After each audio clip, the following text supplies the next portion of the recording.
Hello, I'm Professor Sims, and in this video I will discuss microbial genetics, DNA extraction, and in vivo replication. This is the 9th in the series of 10 lab sessions held as part of my online laboratory for the Fundamentals of Microbiology course. If you're a student currently enrolled in this course, please consult the syllabus and course Moodle site for assignments, quizzes, due dates, and other course information. The learning objectives for this unit include learning about the structure and function of DNA, understanding the process of in vivo DNA replication, performing a DNA extraction using chemical methods, and of course understanding safety and disposal procedures relating to this lab. In 1952, Rosalind Franklin used X-ray diffraction to understand the structure of DNA. It was Franklin's scientific expertise that resulted in the production of well-defined images that would clearly show the double helix structure of DNA. Watson and Crick described the DNA molecule from Franklin's X-ray. Watson and Crick proposed that DNA is made up of two strands that are twisted around each other to form a right-handed helix. The two DNA strands are anti-parallel, such that the 3'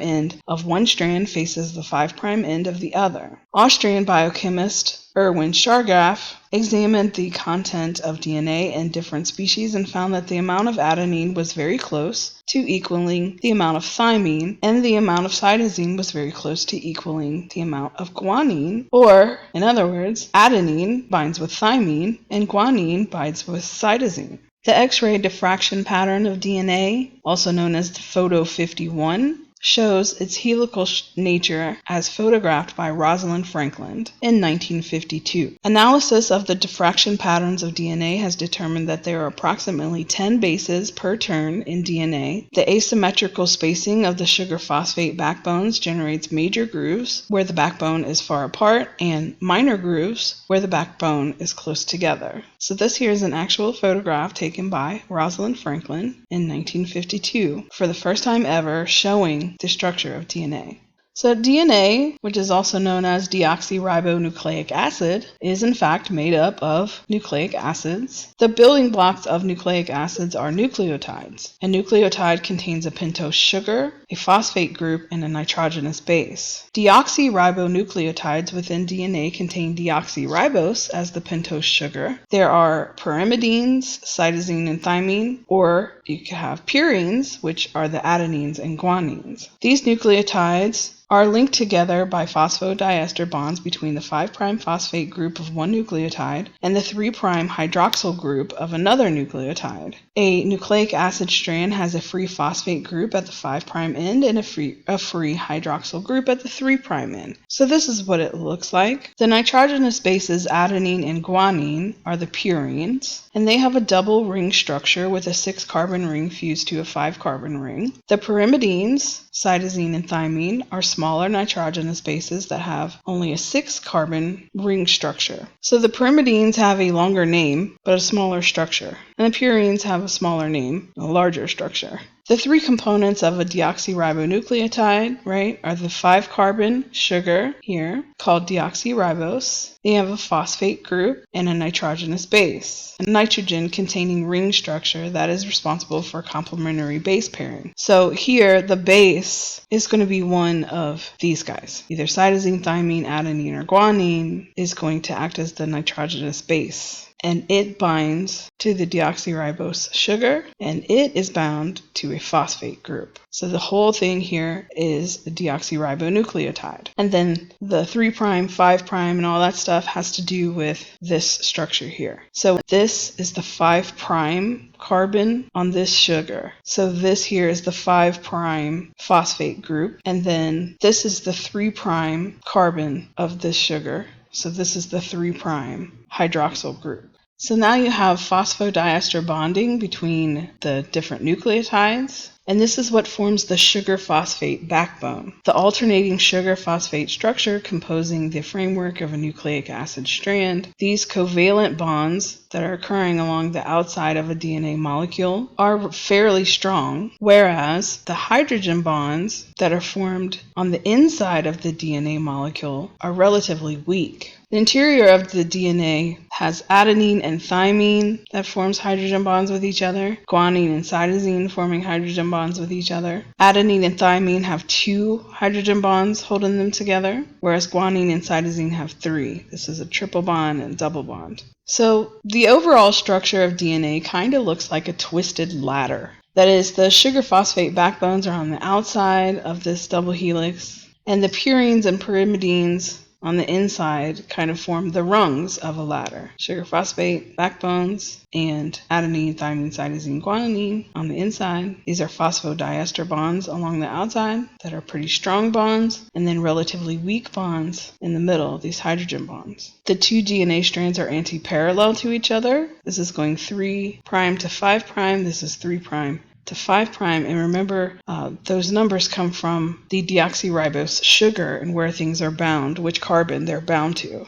So it's really important to understand the DNA structure before you try to understand how DNA is replicated. And replication is very important. Without it, there would not be any life on Earth. Your cells have to divide. And before cells can divide in vivo meaning in nature, they have to double their cell structures. They have to double all of the organelles and their genetic information. And that is done, the genetic information is doubled using DNA replication. So first, the double helix of the DNA separates or unzips along those weak hydrogen bonds in the middle. Those bonds between the adenine, thymine, cytosine, and guanine are pretty weak, and they can be split apart. Then you have free nucleotides, which are present in the nucleus, that will attach themselves to those now exposed nitrogenous bases. They can attach by hydrogen bonds to the exposed bases, and then 2 identical strands will form from each single strand of DNA. And this here is a good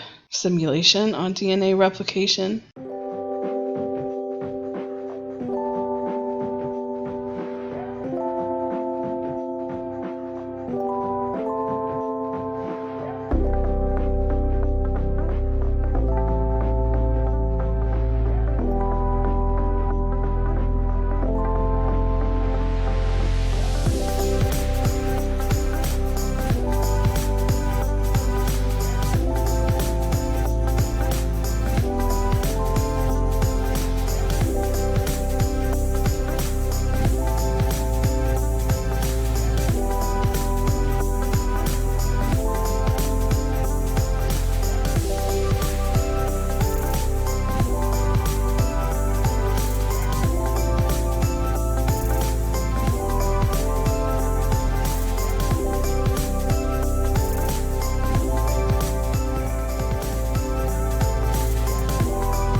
You do want to make sure that you become familiar with all of these enzymes and their roles in vivo DNA replication. This will become especially important when we talk about in vivo replication versus in vitro replication in Lab 10. So in vivo, in nature, helicase is the enzyme that breaks apart the hydrogen bonds in the middle of the DNA strand. Topoisomerase is the enzyme that helps to protect the sugar phosphate backbone while all of this is happening. Primase will create RNA primers. DNA polymerase catalyzes the addition of new nucleotide bases. And then DNA ligase will join together newly synthesized fragments. So when studying DNA or performing molecular genetic research, the first step is usually going to be extracting and purifying the DNA to be investigated or manipulated. There are several methods commonly used to extract DNA from specimen. Some physical methods include beads or rotor mills, liquid homogenation, manual grinding, sonication, or freeze-thaw cell lysis, which is what we use in my on-site labs. Some chemical methods include detergents, enzymes, and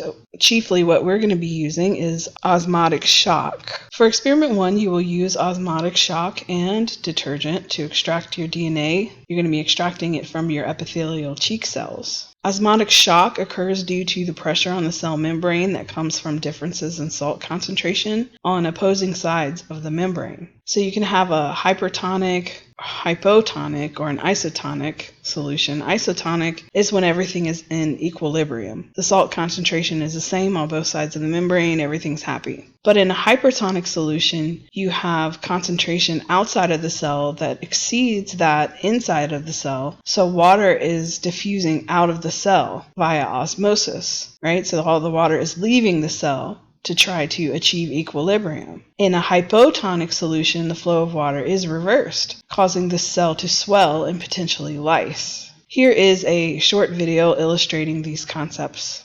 We're going to explore what happens when you place a cell in a solution that is much more salty, hypertonic, much more watery, hypotonic, or has an equal salt concentration, isotonic. Remember that cell membranes are selectively permeable. They allow certain particles to pass through, but not others. Usually, larger molecules can't fit through the membrane without special channels. The cell membrane is fitted with special protein channels called aquaporins, which allow water molecules to pass through without expending energy. However, the ease with which the water molecules can cross is going to depend on something called the concentration. Concentration is a measure of how much solute there is per volume of solvent. In other words, whether the liquid is more salty or more watery. We'd usually expect that the molecules would follow a process called diffusion. They would flow from areas of higher to lower concentration. Eventually, they will reach equilibrium, where there will be an equal concentration on both sides of the membrane. However, in the case of a liquid like salt water, the salt molecules are much too big to fit through the membrane. So the only particle that can move is water. Water molecules that are not stuck to a molecule of salt are far more likely to relocate. In this first scenario, the liquid surrounding the cell has many molecules of solute in it. This liquid is hypertonic compared to the cell. It has a much higher concentration of solute particles and a much lower concentration of water. Unfortunately, the solute molecules can't pass through the membrane to reach equilibrium, but water molecules can. The molecules on the inside have much less solvent getting in the way. Water will begin rushing out of the cell. Some water will come in, but the net movement, the overall movement, of the water molecules will be outwards and the cell will shrink. Now let's immerse a cell in a much less concentrated solution, a hypotonic solution. Compared to the cell, it's much less salty. Some water molecules will exit the cell, but even more will rush in because they aren't obstructed by solute particles. The cell grows in size, and it may even undergo cytolysis and burst. Placing a cell in an isotonic solution, where the concentrations inside and outside are equal, is much more pleasant. Equal amounts of water molecules continue to pass in and out of the cell. The system is in dynamic equilibrium. Particles are continuing to move, but the net movement is zero. The cell neither grows nor shrinks and is much more likely to survive. One of the first steps in experiment 1 is that you're going to be gargling salt water for 1 to 2 minutes. And I know that's a long time. But you do this to release the cheek cells from the endothelial membrane of your mouth. And you're going to want to get a lot of them because you're going to want to be able to observe the DNA at the end. So you gargle the salt water for 1 to 2 minutes. And also having all of this salt in your mouth is creating a hypertonic solution, which is helping in the process of osmotic shock. The dishwashing soap, obviously, is a detergent, and detergents are generally used to denature proteins. Denature just means to break down. So this is helping to purify the DNA that you're extracting. You will be able to observe your DNA in the isopropyl alcohol, and they're going to look like white filamentous strands that are floating around on top like this here. So you have detailed steps located in the Lab 9 protocol for performing this extraction, but here is a video showing the procedure in a nutshell.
The next step after extracting the DNA is usually going to be to perform some quality control. That is, you need to make sure that you first have the DNA, you have enough of it to use for further experiments, and that the fragment that you wanted to get, for example, if you're looking at a specific set of genes or a specific genetic marker, you want to make sure that it's the one that you wanted, and you wanted to make sure that it's pure as well. It's not got a bunch of proteins and lipids and stuff mixed in there. And this is done using gel electrophoresis. Gel electrophoresis is a technique commonly used to separate biological molecules based on their size and charge. Due to its negatively charged sugar phosphate backbone, DNA is strongly attracted to a positive charge. So, an agarose gel is oriented horizontally in a buffer solution such that the DNA samples are loaded into the sample wells here on the side of the gel closest to a negative electrode, and then voltage is put across it, and the DNA is drawn through the molecular sieve of the agarose matrix toward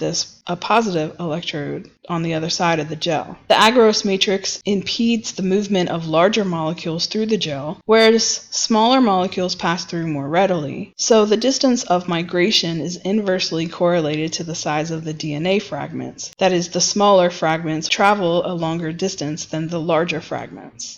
Sizes of DNA fragments within a sample can be estimated by comparing them to fragments of known sizes in what is called a DNA ladder or a marker ladder. What you do is you run your DNA of unknown size alongside a marker ladder, and this is going to be DNA that has been cut at very specific sites with restriction enzymes, and they're cut into fragments of known length. And when you run the marker ladder or the DNA ladder, you're going to know what size these bands are. The bands that are at the top are usually larger, and the ones at the bottom are smaller. So you might have this as 1,000 base pairs, and then it goes 800, 600, on and on and on until you have like 50 base pairs, something like that. You can compare the bands that you get from your experimental DNA to the bands that are in the marker ladder to see about how big or small they are. For experiment 2, you will complete a simulated electrophoresis gel. You want to make sure you record the procedural steps and be able to interpret a gel image. Note that the gel not only tells you the size of the DNA by comparing to the marker ladder, it also tells you if you have DNA at all, for one thing, if you have a band at all. And then it also can tell you how pure it is, how much of it, how concentrated it is, based on how crisp the bands are. If you have nice, crisp, sharp bands like these, then you know that that DNA is pure. If you had a bunch of impurities in the DNA, then you would have like a big thick smear going all the way down the gel.